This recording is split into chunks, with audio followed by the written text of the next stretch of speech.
What has happened, everybody? James Hancock here. Today I got to do a very special thing that I rarely get to do during this global crisis, but I got to review a new movie because Mortal Kombat Legends Scorpion's Revenge made its debut online, and the Blu-ray will be coming out on April 28th. According to Wikipedia, this is the first Mortal Kombat property to be produced at Warner Brothers Animation ever since their parent company acquired the entire franchise back in 2009. But what was interesting is how they decided to bring in Ed Boon, one of the co-creators of the original video game franchise. They included him as a creative consultant, which may have played a large role in the fact that this is an R-rated piece of entertainment, which is something pretty rare in the world of American animation. And the rating was not earned due to a few casual F-bombs. This movie really goes for it when it comes to the violent. Admittedly, it's done in kind of a tongue-in-cheek fun way. Never at any point are you disgusted, but I was really impressed by the fact that this movie went all in on creating the most elaborate and creative and just awe-inspiring gory spectacle that they could, which is very appropriate for the Mortal Kombat brand because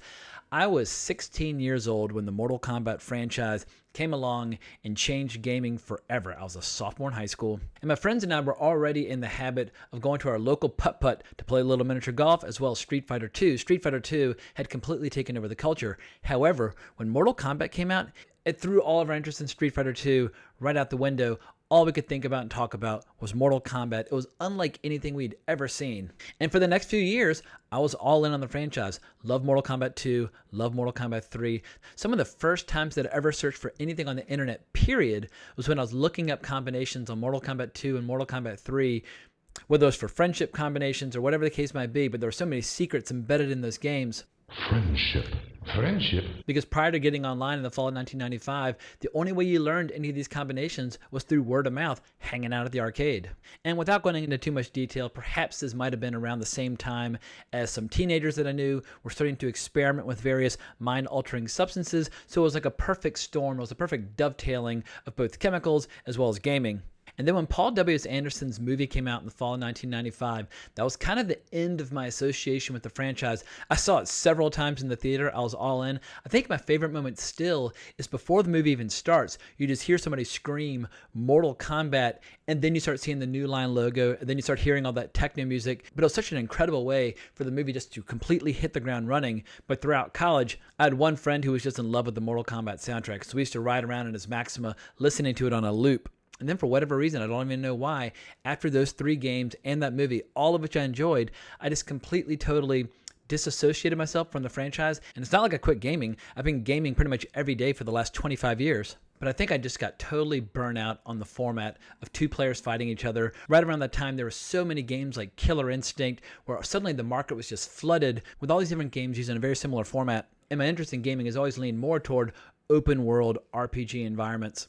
So as much as I've been a stranger to this franchise for the last 25 years, I have to admit, watching Mortal Kombat Legends Scorpion's Revenge was this incredible nostalgia trip because the movie represents a perfect jumping on point, or like a reset or a reboot, with all the familiar characters from the original games, with some of the most popular characters serving as the central characters for the story. But the movie also features a who's who of secondary characters as well. And what it reminded me of in terms of animation style, it reminded me quite a bit of some of the recent Warner Brothers animation set in the world of DC Comics. I feel like Warner Brothers has done a brilliant job over the last couple decades delivering a steady stream of incredible cartoons. However, they tend to be family-friendly, kid-friendly, apart from a few exceptions. So it should come as a surprise to nobody that the director of this movie, Ethan Spalding, has been involved with a lot of those other Warner Brothers cartoons featuring DC characters like the Justice League.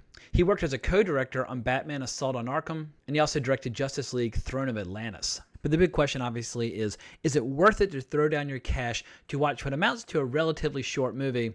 And I think the best way to decide that for yourself is simply to watch the Red Band trailer that is readily available on YouTube. It does a pretty good job of capturing the tone and the flavor of the movie, in particular the style of action, because if you're on the fence about whether or not to watch this, I won't claim that the story is some sort of revelation.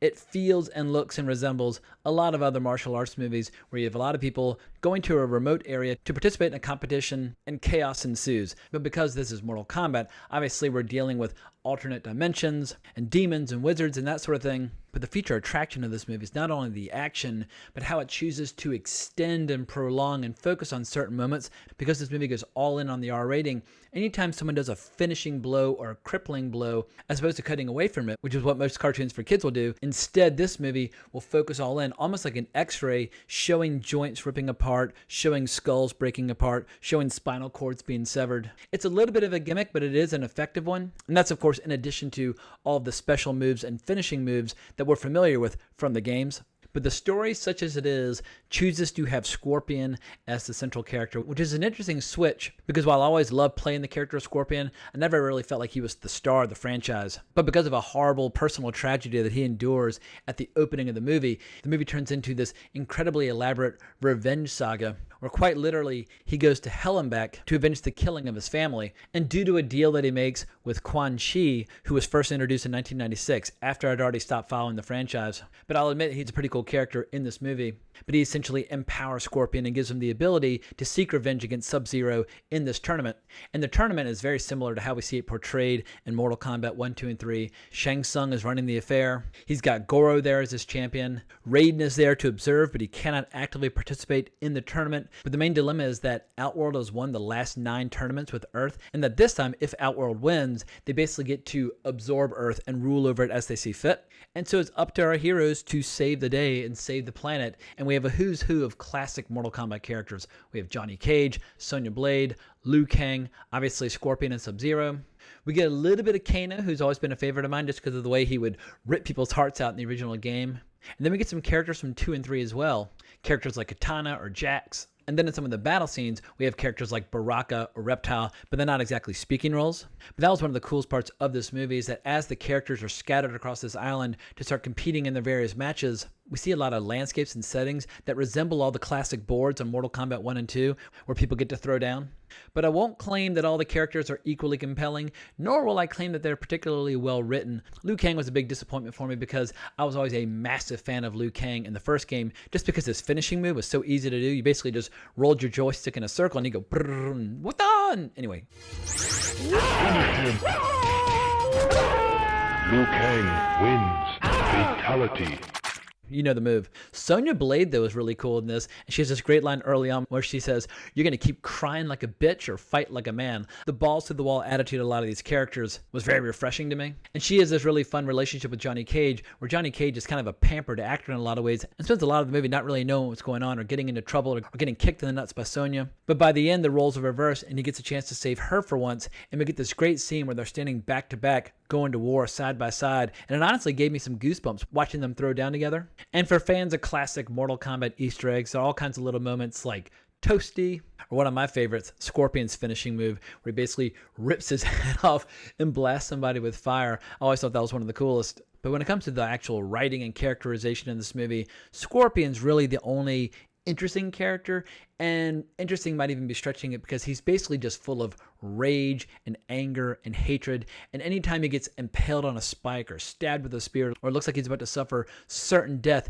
he basically would just start roaring and screaming, and through pure raw blind emotion would just kind of fight his way through it. But it is a lot of fun to watch. And early on, before he has all of his Scorpion abilities, he has this giant war with like 150 different ninjas. And he's quite literally like chopping their heads into slices like Swiss cheese, ripping people in half. The brutality on display is a ton of fun, especially the way his fight with Goro resolves itself at the very end of the battle, which is easily the most grisly finishing move we see all flick. And I like how this movie plants the seeds for many more Mortal Kombat movies to come. We get some interesting stuff with Jax, how he gets his arms ripped off by Goro, but he gets healed by Raiden, obviously setting the stage for him to get some badass arms in subsequent movies. We see that Shao Kahn is ready to go to war with Earth, and they could very easily adapt the story from the games of Sub-Zero and Noob Saibot and the new Sub-Zero, etc. and so forth. So if Warner Brothers wants to keep making these R-rated movies set in the world of Mortal Kombat, I will keep watching them. And there's a very good chance that I'm going to spend some time playing Mortal Kombat 1, 2, and 3. It's just kind of a sentimental journey this evening because this movie seriously gave me the itch to go back and play some of my favorite characters. And the good news is, between those games, they have so many more incredible characters that they could bring in. I mean, at this point, Mortal Kombat has almost as many different characters as like a giant comic book shared universe. So it'll be interesting to see how people respond to this particular movie. I won't say that it's a home run. I won't say that it's a slam dunk. But at a time when no movies are coming out at all, I have to admit, it was a lot of fun just to sit down and watch an R-rated, badass, action cartoon that pushed each and every single button that I have when it comes to my nostalgia from high school and the first part of college. So that's all I got for now. I'm going to go ahead and wrap this up. So I hope you enjoyed this reaction and review. Like I said, check out the Red Band trailer. If that grabs you, watch it. And if not, don't. But if you want to talk more about Mortal Kombat or video games or whatever, you can always find me on Twitter at Colbrax, or leave a comment in the comments below. Please remember to like the video, subscribe to the channel, hit that notification bell. I would really appreciate it. But I hope everyone's having a great week. But more importantly, as always, onwards and upwards.